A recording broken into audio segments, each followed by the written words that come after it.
Hey there, welcome back to the channel. I'm glad you're here. Today we're going to explore the word submissive wife in depth. First, the definition. Submissive wife means a wife who willingly yields authority or control to her husband. Think of it simply as a partner choosing to defer to another in decision making. Now let's talk about where this word comes from. Origin stories can be fascinating.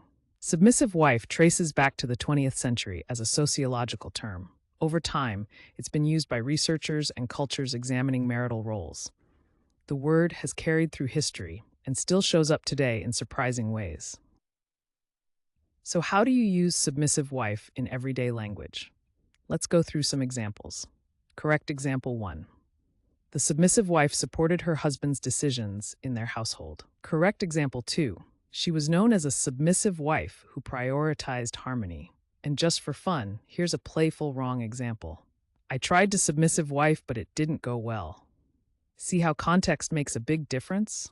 Using submissive wife correctly helps your meaning come across clearly, while using it wrong can sound confusing or just funny. Quick recap.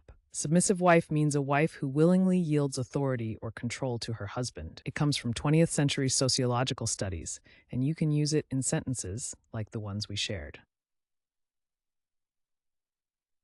Now, I'd love to hear from you. Try writing your own sentence with submissive wife down in the comments. Get creative. And if you found this helpful, make sure to hit that subscribe button and join us for more word deep dives every day.